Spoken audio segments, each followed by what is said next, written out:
Thank you all for joining us today for Common Good Cyber. It's great to see a great crowd for this amazing panel. And we will be taking questions at the end at the microphone, so please line up around the 10-minute mark before the ending. This is a 50-minute session. Thank you again for joining us. All right, everybody, it's good to see you. Sorry we're right after lunch, but we're going to try and punch it up a little bit. My name's Phil Reidinger. I'm the president of the Global Cyber Alliance. I'll introduce this star-studded panel shortly. I want to start with a quick comment for all of you, which is, you may not know this. Some of you may. I know Michael Daniel knows this, right? But there are large parts of the internet that you depend on that are almost entirely non-funded, that depend on people who are operating on razor-thin margins, or groups like I Am the Cavalry that protects hospitals. It's never gotten any funding, or other things that you think the government supports, like MITRE ATT&CK.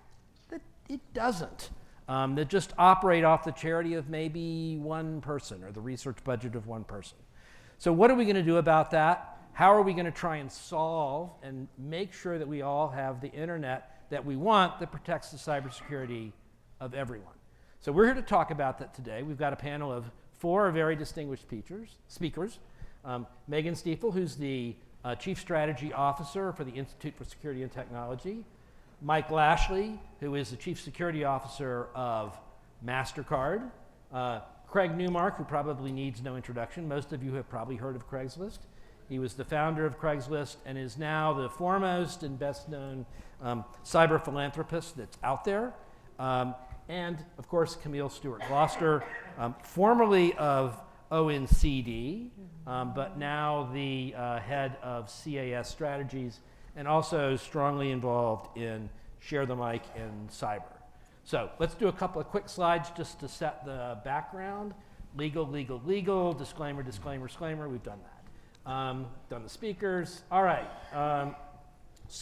I mentioned we've got this problem that the internet depends on volunteerism, which is great when it's a best efforts thing that we all sort of use maybe for a little entertainment or communication. Not so good when it runs our power and all the critical infrastructures that we depend on and our small businesses and all of those different things. So this all started a couple of years ago when we had a get together, and all of the nonprofits in the room said the same thing. And the same thing was cybersecurity funding is super hard to get. It's not available. When it is available, it's for the brand spanking new thing, the Cyber Fantabulator 4000, Mike? Fantabulator 6000, same thing. But same idea. And not to maintain that thing like Shadow Server or something else that everybody depends on for the registrar of last resort. So what do we do about that? How do we solve that problem? So these nonprofits all said, and the governments that were involved, we got a group together about a year ago at the Canadian Embassy. There were about 30 people, and they were like, we want to try to do something enduring, right? What happens all the time is somebody writes a letter, it says a good letter, we're all happy, we go home. How do we do something enduring? And the plan was to start an initiative to kick off a focused effort to change this, and that was launched at a workshop at the National Press Club in DC in late February. I'm not going to go through all of the workshop. It was 3 half days. It was super cool. If you want to see any of it, all of the videos, the whole thing, except for the breakouts, is online at commongoodcyber.org. Go in, look. It's all on YouTube. But we went into this workshop with an idea that we were going to understand the problem, we were going to explore solutions, we were going to try and come up with and then start working on solutions that we could implement. The focus being, let's not just say, hi, here's some ideas, but let's actually work to put them into practice. And that's the stage we're on right now. Part of that is getting people to know what's going on, what the nature of the workshop is, what sort of solutions we're looking at. And so that's what this panel is for, is to talk a little bit more about that. We're going to go start through that. And we'll start with what is the nature of the problem. I think that is, yeah, we'll get to that later. We're going to start with you, Megan. You've been in government long time, Justice Department, National Security Council, You've been working in the nonprofit sector for a while. Tell us about the problem. What are the challenges nonprofits face generally and specifically around funding? Thanks, Phil. First, I want to say thanks again for your leadership on this issue and for the opportunity to participate in the cause and support the cause. So when it comes to the problem, we're familiar with that old cartoon, on the internet, no one knows you're a dog, right? It's after lunch. Come on, people. Thank you. Yes. See, I'm going to beat Craig at this. That I think is, and hopefully it's not as echoey for all of you as it is for me. That I think is emblematic of part of the challenge that brings us all here, which is this question of incentives and the fact that when we started this great project, security was not something that was top of mind. The internet, information and communications technology started to flourish, and we, as a collective society, but particularly policymakers at the time, did not look to leverage regulation to let the internet flourish. We wanted to not stop innovation and some of those other often talking points that you hear, which was great, right? We now have an internet, maybe if I lean this way, you won't, I don't know, that has underpinned our lives. It has led to tremendous economic and social growth, and as a result, we've become dependent on it. But the challenge is that we started off in a place and we in the early days at least, did not really focus on security. So now this great capability that we're dependent upon is often riddled with vulnerabilities. So as a result, we have nonprofits oftentimes stepping in as I think Michael, this is another Michaelism, clean up on aisle 9, please. There is a route leak. Can somebody go figure out what's going on over there? We have a range of vulnerabilities. Log4j comes to mind. Can we identify all of the potential organizations and entities that are vulnerable to that? Well, Shadow Server plays a role in that.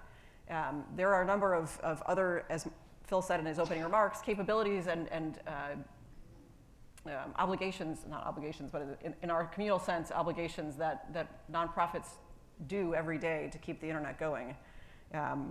So I'm making sure that I don't go into the benefits that we bring yet, as I think that's the next question, but you want me to follow? Well, that's great. It's a good introduction, but it seems like it ought to be a simple problem, right? I mean, let's say we've got a highway system, and the government is responsible, the states are responsible, localities are a problem. They go around, they hire people to fix potholes, they make new roads when they do it.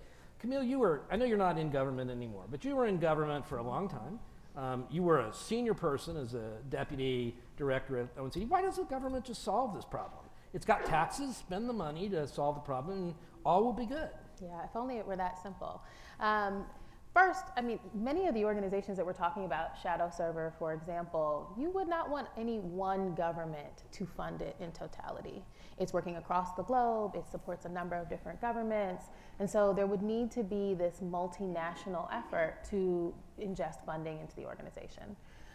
Also, governments are subject to the priorities of the moment, to the leadership, to the threat landscape, to all of the things that drive priority setting for a federal organization. And if that is the case, that means that those priorities change, that means the money changes, and the way that it gets from governments to these nonprofits will change, and is one of the challenges that we see in this nonprofit funding space. The other thing is scale. Governments are looking to make investments that scale easily, that can have the most bang for their buck. And one of the challenges is I don't think a lot of government players are well versed in the full landscape of nonprofit organizations helping to secure the technical foundations of the internet. And without that understanding, they don't understand that the money that they send to these nonprofits can actually scale in ways that they never imagined. And I think that really underpins one of the challenges that we see in this space is the ability to narrate what these organizations do and what they bring. And if we were better able to do that as organizations, as nonprofits, we could see a lot more investment coming from governments and other players alike. Securing the technical foundations of the internet is a priority in the National Cybersecurity Strategy. And if what we are saying is Shadow Server helps do that, and many of these other organizations, the initiatives that you all lead, that these organizations lead, these nonprofits, there should be a way to get some funding towards the work that is coming out of these organizations. But that inability or lack of resourcing to be able to narrate what work is going on and just how much it is connected leaves organizations without the ability to seek funding, especially funding that probably could be more continuous, like connecting themselves to critical infrastructure and things like that. And so I think government definitely has a role to play and does fund some of these organizations, governments around the world.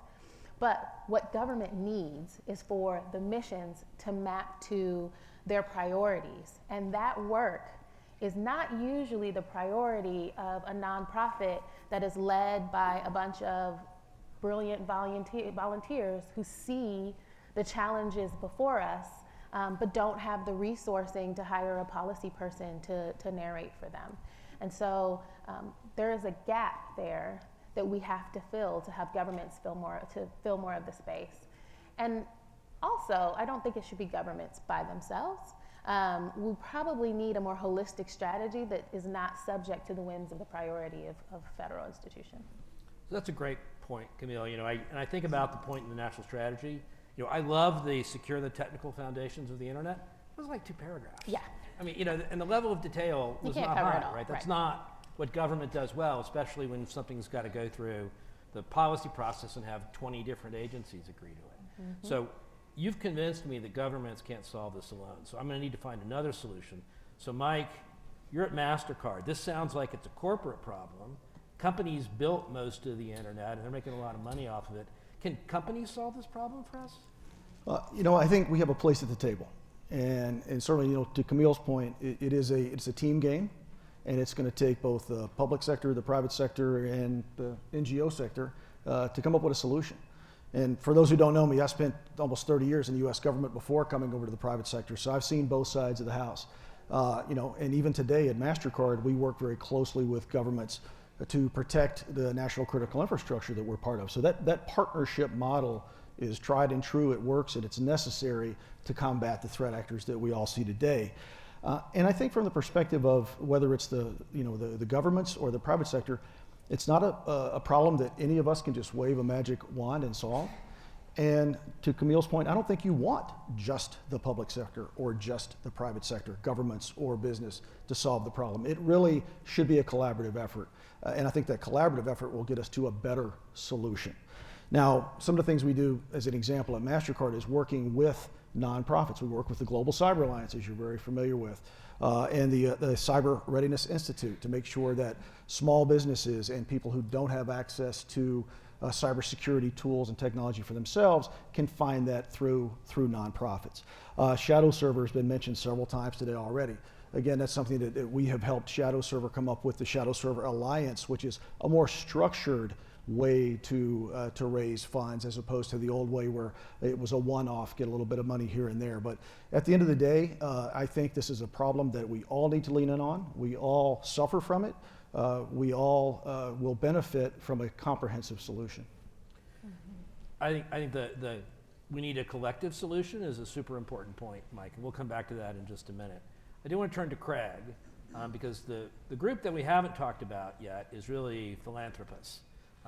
And Craig, you have made a huge investment in this space. What drew you to it, and what are you trying to solve? My deal is that I grew up in the 50s, actually, and back then patriotism was a normal and expected thing, as corny as it sounds these days. My deal is that my parents tried to do their part during World War II. They each played a role. My dad fought in the Pacific behind a desk. My mom took up accounting because the accountant took up a rifle and went overseas. And so I learned this perspective, and this was expected of me.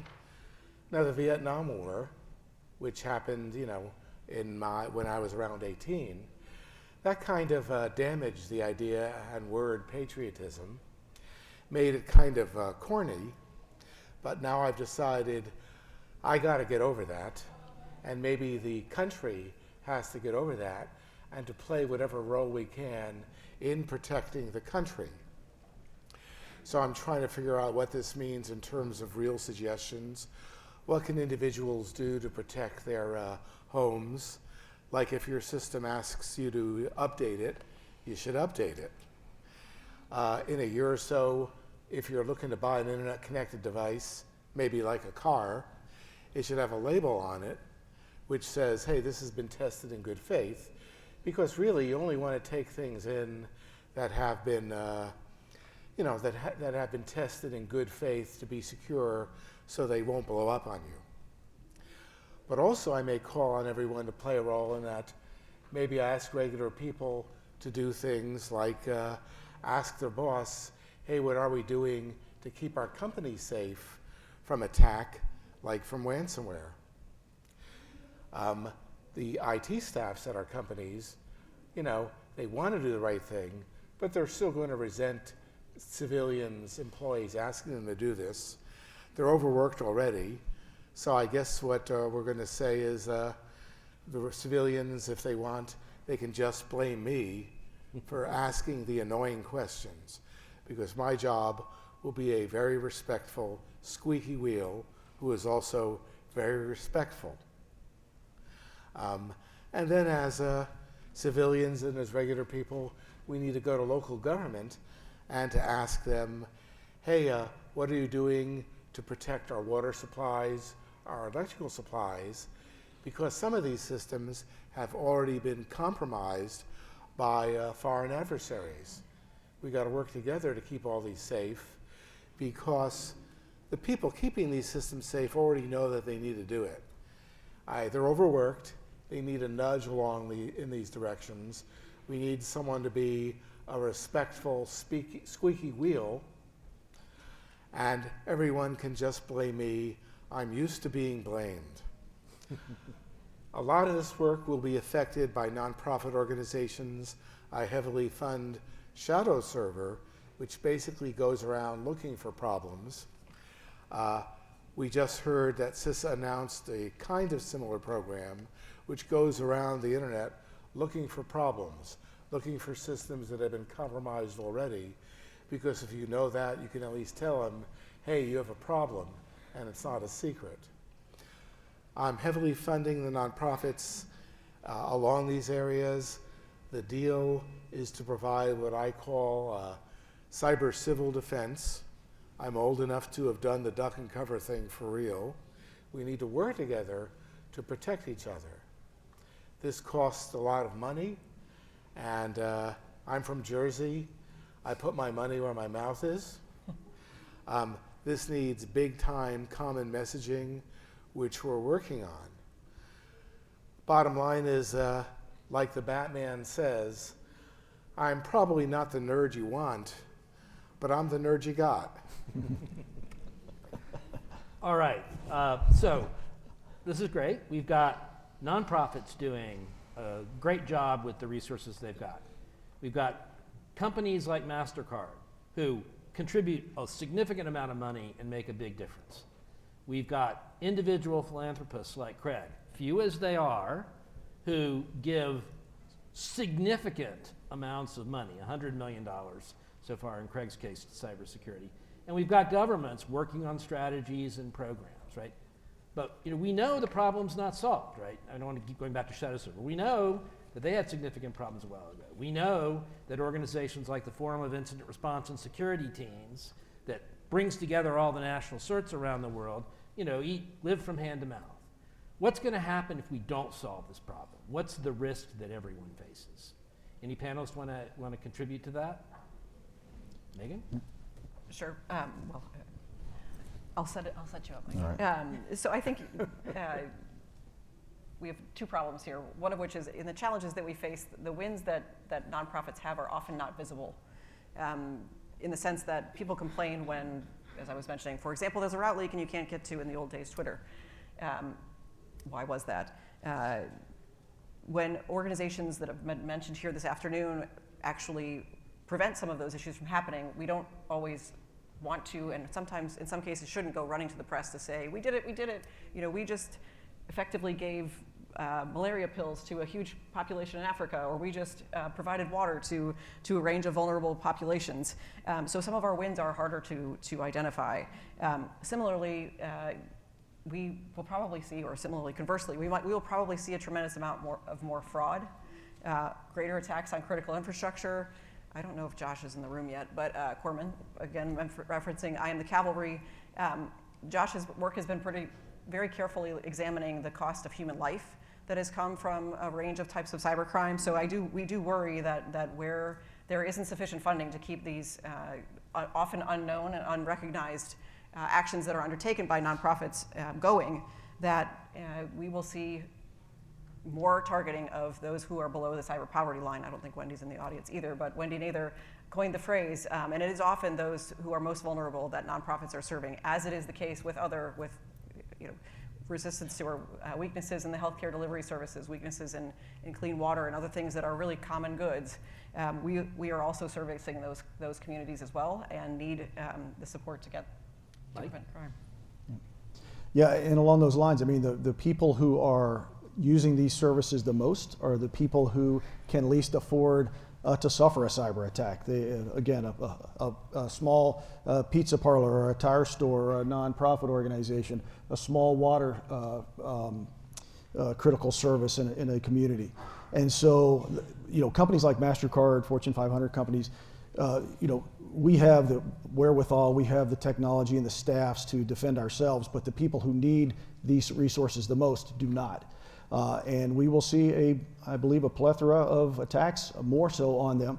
Again, these small water systems, small electrical companies, small community hospitals, I think really have a tremendous impact, even though they are maybe an easy target for a cyber criminal. The impact is tremendous psychologically across the country as people begin to wonder about their own communities and services that are provided. It was sort of interesting a few years ago. We actually crossed we used to say people will die because of cyber attacks. And now people have died. Mm-hmm. Camille? Gap filling and accountability are two functions of the nonprofit cyber community that we really have to pay attention to and think about. And the absence of funding means that we don't have that.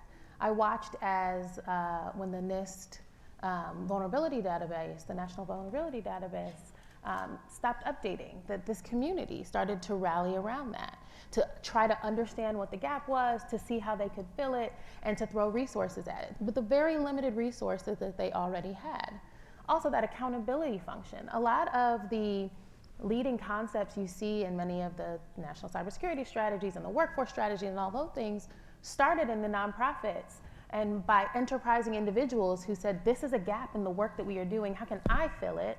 And as we understood and identified the ways in which those things helped evolve our opportunities and our ability to mitigate risk, we then adopted those things into broader strategies. They're kind of a place for incubation and developing new ideas and piloting them. We cannot lose those capabilities. We cannot lose that gap filling, because not everything can be done in the government, should be done in the government, or can be done in the private sector, but we can help fund things that don't quite live in either of those spaces in this nonprofit space, as well as we want to continue to incentivize that accountability and incubation that's happening.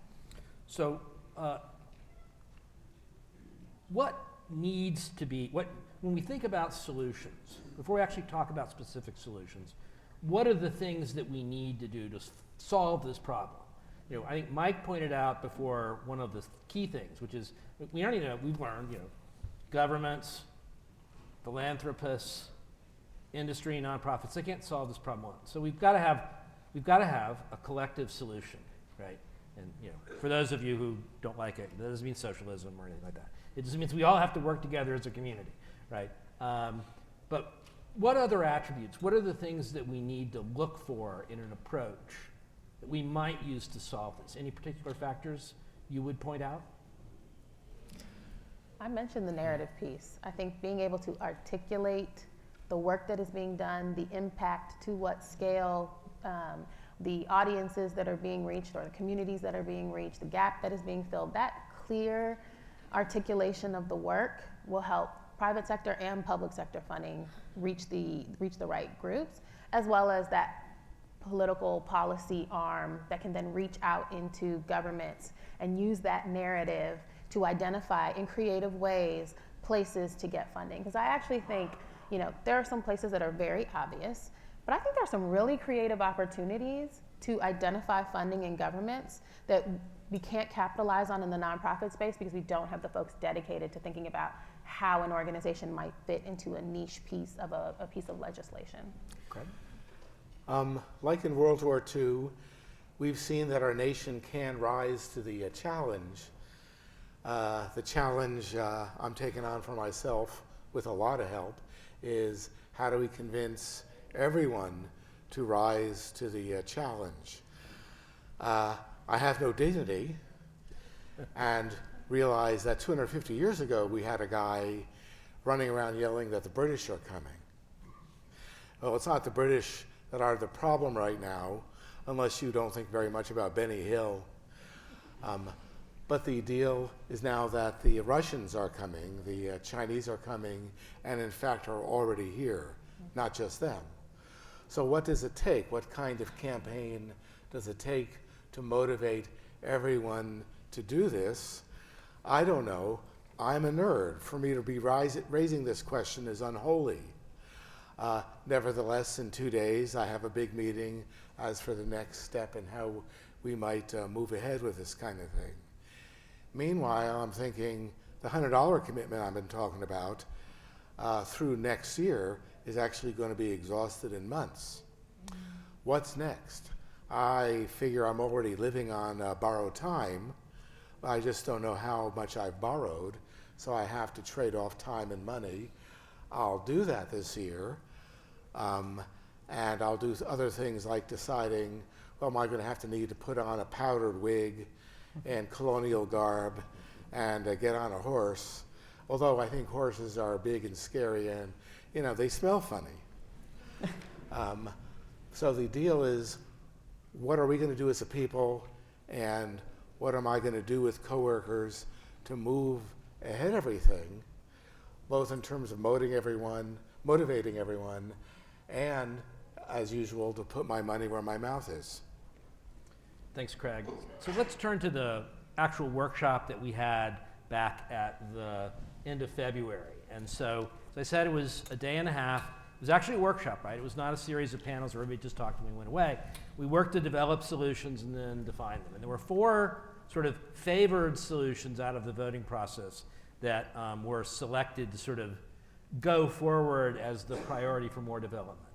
One was trying to do some sort of joint funding mechanism for nonprofits. So something governments, industry, others could contribute to. Sort of like, you know, not really the United Way for cyber, because that's something different, but you know, like there's a global fund for AIDS, TB, and malaria that governments contribute into and that solves some of the biggest projects around the world with a governance mechanism that makes sure the money goes to the right places.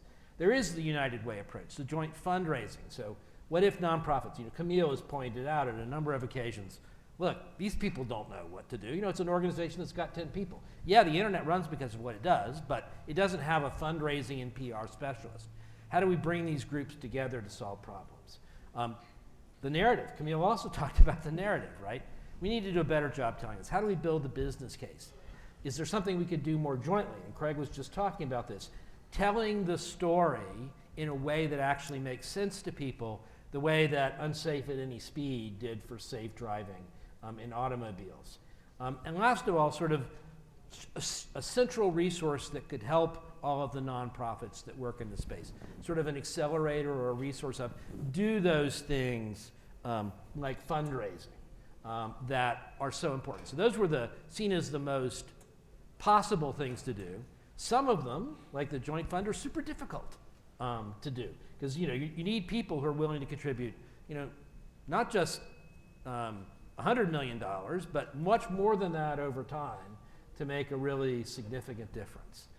And the initiative is working on not just sort of saying, hey, these are the ideas, but coming up with roadmaps, work plans, and advocacy plans to sort of move forward on these particular things. But let's talk a little bit about them. Any thoughts that the the panel has on the value or the challenges around these approaches, things that particularly attract you to any of them? So I really like the collaborative approach, but I do see that that will be somewhat challenging in a landscape where all of the nonprofits span a number of different issue areas, target audiences. I think that will make it tough. Beyond even just the getting the right amount of money in there. I think there'll be some criteria that need to be established, things like that. But as we're seeing in the cybersecurity landscape as a whole, collaborating is the way that we succeed, quite frankly. And it will help create the visibility that's necessary for some of the other solutions, right? If there is this collaborative voice, this collaborative opportunity for funding, it will give voice to the challenges as well. It will likely come together and articulate the work that is coming out, the successes that are happening. And so some of that natural elevation of the narrative pieces and the advocacy pieces, I think, will help. So I think while it might be a difficult solution, I think it is one that we should put a lot of work into. And it can be hard in the cybersecurity space to invest in the long-term solution. We always want quick wins and to see things delivered immediately, but that long-term investment will yield much more for us. Phil, I think we have a global problem that needs local solutions to it. And what I mean by that is, the solutions that we provide to those communities, those people at risk that most need it, are going to have to be fit for the market, fit for purpose for what they do. And I go back to this public-private partnership. I haven't said it already, I'll say it again. Even national governments still have a localized view of what a risk is in their environment, but they can build sustainability, they can have a great outreach within their community. Corporations like MasterCard, we have a global view. We have a global network that allows us to see issues all across the globe. We can bring that vision into the response to solve the problem. So by working with those local governments, national governments, global companies, together we can build a solution to finance those local solutions to the problems that those communities need. Megan?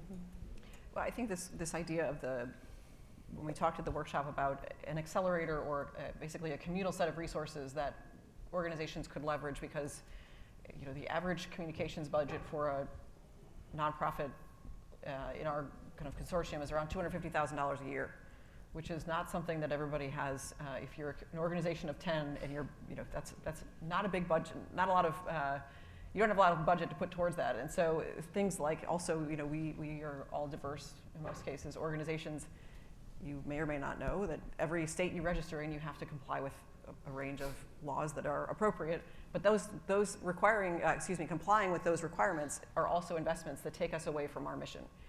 So if we had this availability of either a pool of resources or a pool of support that we might opt into, we think that might be one of the ways that we could help these organizations who are interested in common good cyber focus on their mission. Similarly, though, as Camille has very eloquently stated, not all of us are the best messengers. And so working to build a narrative and identifying the messengers who can carry forward this message of something besides FUD, fear, uncertainty, and doubt, to get people, maybe it's Paul Revere here in the middle, to get people to do the right thing at their capacity level, right? We need consumers to do one thing. On the other hand, we need enterprises to, among other things, let's work on secure by design. And so really giving time and investment to the baseline that every organization really needs, so that those who are specialists can focus on their specialty, is something that I think there was pretty much resounding support for. Mm-hmm.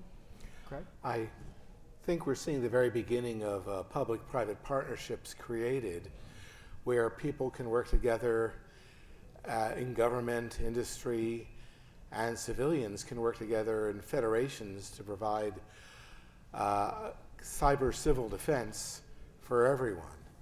This is something, I'm already funding, need to fund more, need to work into something, maybe a federation, which includes like cyber clinics, includes state and local government. It includes the non-governmental groups that run a lot of our infrastructure, because electrical power and water are often provided by quasi-governmental groups. I guess the idea is to push that together more and more, and to engage with the people actually doing it here and now. For example, I already plan to meet with some of the people doing this as soon as the panel ends. I can see that they already covered all the exits. So it's going to happen as a certainty. And I'm ready. Well, great, thank you. Just to let folks know, as I said, the work is continuing. So the plan is to have a draft roadmap and an advocacy plan to sort of move forward on the work by around July 1st. And then I can announce today that the next workshop will be in Europe on September 30th. So it'll be in Europe. This is a global effort, but those of you who want to participate, block that date aside. More details will be coming soon. And just as a little thing, as part of our contribution, GCA is publishing a number of funding resources for nonprofits as part of our Actionable Cybersecurity Tools Wiki, which Craig funds. And so there are a couple of hundred resources of self-service tools or funding mechanisms that are now available on act.globalcyberalliance.org. I spent 15 years in the U.S. government, so you got to excuse me. Couple quick lightning questions before we go to audience questions and the closeout. So I think we've got a good approach here. We've got a good strategy. Camille, going forward, what's the role of government here? How can it help other than just cutting a check? Yeah, I mean, yes, money. But I think it's that creativity that I was talking about. I would love to see more of these organizations in conversation with the Cybersecurity Infrastructure Security Agency, with some of the operational parts of the US government and some of the funding parts like the National Science Foundation, so they get a real understanding for how the priorities of the nonprofits that are represented in this group might be additive to some of their priority areas, right? The focus on critical infrastructure, we keep bringing up poor Shadow Server, but you know, their work underpins quite a bit. Same with FIRST. These are two organizations that really probably could make a case for how they are a support to critical infrastructure, and so how do we get them some more resources there? And there are a number of opportunities that are similar, especially with all of the infrastructure funding that has come out of the Biden administration, and some of the organizations in the consortium are focused on workforce issues. There are opportunities for funding there. So I think the way I see government really collaborating, and you've heard the public-private partnerships for many, many years, and I like to say public-private collaboration at this point because we want to go beyond the kind of throwing information over the different sides of the fence to true collaboration and conversation. And I think we've seen that in the ecosystem with things like JCDC and ONCD. But if we were to do that in earnest in this space, there are some conversations to be had about how to creatively leverage the resources that are already available to support these organizations. Mike, let me ask you a similar question. You mentioned before you support a number of organizations. You support GCA, you support the Cyber Peace Institute, which works on things like both healthcare and accountability mechanisms, and the Cyber Readiness Institute that, like us, works on small business and other sorts of things. What's the ongoing role that we ought to expect from companies here? Especially, I know this is not you, the big internet companies that for whom this is a business. Yeah, again, I think like the government, it goes beyond the funding, right? We do have a place there. We should put our money where our mouth is, and we should support these efforts as they go. But again, we have a lot more to offer than just money, right? We have expertise, insights into cyber threats. And so the private sector should bring those to the table and share those with the nonprofits. You mentioned Cyber Peace Institute. We have Cyber Peace Builders that puts volunteers together with nonprofits. You can come in and leverage your expertise in cyber threat intelligence or vulnerability management or communications and help out an NGO. One of the things we do at MasterCard, we actually have what we call an Unlocked program. It's career development for our own people, but through that Unlocked program, we say, hey, go out and help your community and gain experience doing that cybersecurity just a business that you do, whether it's for them for vulnerability management or SOC or whatever they need, and it helps you in your MasterCard career. We also give folks 5 days a year to volunteer to go do whatever you want to. So leverage, if your company does those things, leverage those days off to go and help your community. But let me just take a quick poll. Who here is in cybersecurity? Okay. And you all care enough about this to have come to this briefing, right? You something about common good cyber and leaning forward into helping those who can't help themselves made you walk through this door. And so all I would do is challenge every one of you, find something that you love, find something that you feel inside, and go volunteer your expertise as a cybersecurity professional and go help that organization, and the world will be a better place because of it. Thanks, Mike. That's actually a great segue because Megan is going to talk about how you can get involved and ways you can contribute. So, Megan, over to you. I think Mike said it quite well, but to make sure that we get invited back next year to speak, so we do our as applied slide. In all seriousness, when the workshop was organized, and again, kudos to the GCA team for really putting in the person hours to get there, there was and there remains an opportunity to contribute your ideas. I think it's still up. So first thing to do is obviously check out the website. There is a QR code that is safe. I haven't checked it, but I trust the creators. Again, we're just able to announce that the next workshop, but subscribe on the website for additional updates. As is the case with many issues in this space, some of the ideas originated here, but we are a global community, and so the next phase will be in Europe. There are certainly designs to have other phases that reach other regions in the world so that we ensure that the strategies that we develop are impactful globally. In addition to offering solutions, Michael eloquently said you could give your time. I'm at one of those nonprofits. You could also give your dollars or encourage your organizations to give financially, but really it's the ideas and the spirit of community that we're hoping those in the audience can bring to the table.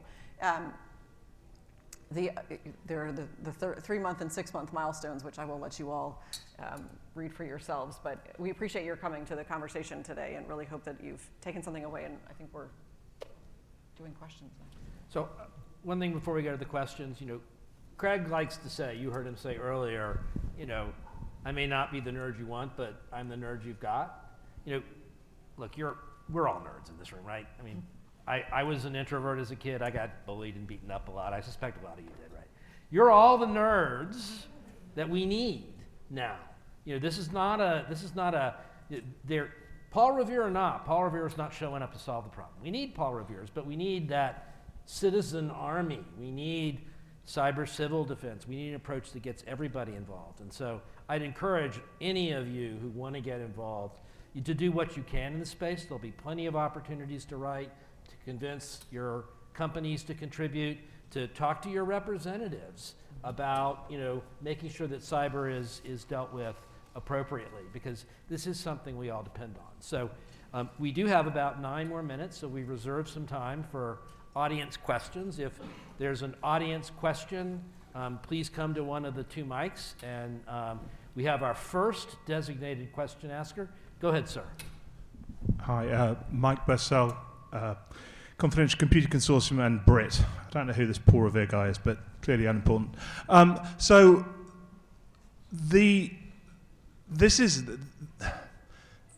The open source community has been looking at cybersecurity in a kind of different way. It's kind of point solutions at the back end here. And I was wondering what communication there is with the folks who've done that, albeit imperfectly, and what lessons learning in both directions with those sorts of folks. Linux Foundation, Eclipse, so many of them. So I'll take an initial crack at that. Open source is a part of this problem set for sure, right? And it's some of the best use cases. If you read the document, you'll see open source talked about it. And the open source community is invited to participate in this. If we go forward, we're going to have the right allocation of responsibilities and resources there, right? So, the Atlantic Council came to our first workshop, and they're particularly involved in this. We, as we develop solutions, are looking towards open source solutions, not because proprietary source code doesn't have value and a lot of people don't use it, but if you want something that's broadly usable by everybody, you want to get to internet scale, then open source is a way to do that. So, I think they've got to be clearly a part of the solution. I think it's super important. Go ahead, sir. Yes, hi, good afternoon. Taken Manning, Netherlands Embassy in DC. It's lovely to see that global is in the name of the initiative. I haven't heard a lot of how you plan or what the ideas are to help the most vulnerable in the world, in particular the Global South. So I was wondering if you could share your thoughts on that specifically. Thank you. Absolutely. Megan, you want to start with that? Sure. I guess I'll begin by also turning the gesturing in this direction. So the services that GCA provides are available in multiple languages and targeted at a range of audiences, including audiences in the Global South. So looking at the Small Business Toolkit, which is supported by MasterCard, is available in 7, 8 languages? Six at this point, including French, Spanish, Portuguese, Bahasan, I think still, and a few others. So in terms of receiving the benefits of organizations that are in the Common Good Cyber Collective, there is absolutely an ongoing effort to support communities in the Global South. I think what we're trying to do with this initiative in part is to ensure that the nonprofits who are serving those communities continue to have sustained resources. One thing we didn't touch on briefly here is that there was an initiative that another philanthropic organization ran for 10 years, the Hewlett Foundation. They put in over $100 million to support nonprofits doing cyber work. I can pretty confidently say that most of us would probably not be here, certainly at this phase in our work, were it not for Hewlett, but that funding is over. And so we are increasingly facing a crisis of, there's an urgent moment here where in order for us collectively and the organizations that you've heard about support the vulnerable populations, things will get worse, I think, before they get better. So definitely looking to, as I mentioned, I think, continue to take a roadshow, if you will, of this effort, not only to identify additional participants, but also to identify additional communities who could be supported through the work of the organizations in Common Good Cyber. Yeah. If I could add to that, Phil, I think that's a place, again, where the private sector can really lean in. If you're doing business in a market, there's an opportunity for you to make that marketplace better from a cybersecurity perspective. So helping that ecosystem from top to bottom, and that's one of the places, again, where we try to lean in and do that. We do it through GCA, we do it through other efforts, but I think that's one of the places that the private sector really has a place at the table here. And I'd add to that, the nonprofits we're talking about, not just GCA, typically have a global remit. I mean, we talked before about the Forum of Incident Response and Security Teams, with FIRST, which unites all of these global certs. It's like almost all of these global certs. It's over 150, I think, certs around the world, across the Global South, trying to raise the tide for everybody. And if we all believe, as I certainly do, and I think a lot of the people on the panel do, that cybersecurity is a fundamental right, then it actually, I think your question is quite right. We need to extend it around the world, regardless of where you are. We need to treat cybersecurity and make sure that everybody has access to the capabilities. So we have about 4 minutes left. We have 4 panelists. So I'm going to throw a curve slightly, since we don't have other people standing up to ask questions. And I'm going to do a lightning round and give everyone on the panel an opportunity to make a minute's worth of closing comments before our wonderful speaker handler comes up and beats us about the head and shoulders with a cyber stick. So we haven't seen the stop sign yet. So Megan, I'm actually going to start with you, if that's okay, and that'll thank you for taking this bullet so that everybody else has a minute or two to prepare for what they're going to say. Thanks, Phil. No, I think the other thing that I think came out of this workshop is that really there may be kind of 2 types of nonprofits that we consistently see in this space.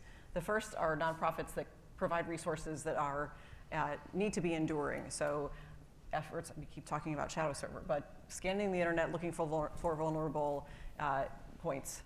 Those whose connections are, or who continue to have known exploited vulnerabilities that can be determined or can be seen through scanning. That type of work, unfortunately, will probably need to continue in perpetuity because we are not to a place where we have a marketplace dominated by secure by design products. There are others who, which maybe my organization falls into that category, who are looking at making recommendations that may have nearer term impact that will hopefully make less enduring the services and the needs that are met by this first category of nonprofits. So I think what I would also say here is that we know what to do here. collectively as a community. What we need is the political will to do it. Both, and I take very pleased to hear your point about if you're serving a market, there are measures that you probably should be taking to help close this gap that we have. So I would say, join the cavalry, if you will, and we're all nerds here, so let's keep nerding together. Mike? For me, I'm going to reflect back to my old world a little bit. So again, I was a Secret Service agent for 26 years, and people have asked me the question, well, why would you do that? Why would you put your life on the line, for your country? And I say, because I can. And if not me, who? And I think from the perspective of supporting these organizations that really need our cybersecurity help, you need to ask yourself that. If not you, who? If you have the capability to add your expertise, if you have the funding as an organization, as an enterprise to support these nonprofits, you need to lean in and do that. It is, as a corporate citizen or as a global citizen, it really is your responsibility. And you should look at it that way, and you'd be amazed at the self-satisfaction that you get from putting that time and effort in. Greg? I've got questions at this point. How do we persuade everyone to play their part in defending the country? Is it a doable thing or just too corny? I don't know, but I'm moving ahead, and I do realize that I'm not as funny as I think I am. Camille? So I'll just give the counterpoint to what was just said, and while this is the right thing to do, and Common Good Cyber is great, and we should all do the right thing, and we should all volunteer our time and talents, and I hope that that is enough for you. There is a legitimate business case for this as well, whether you're an organization or an individual.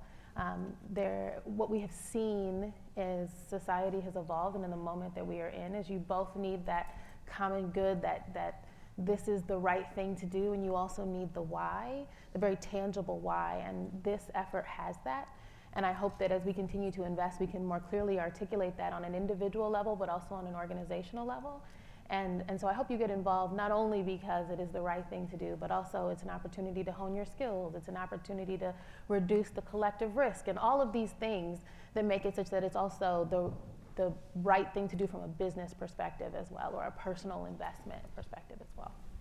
So in conclusion, I'll just say, apropos of what you all heard, John F. Kennedy said we do these things not because they are easy, but because they are hard. This is hard. If it wasn't hard, it would have been done already. So we need you. Please participate and join me in thanking the panel for their contributions.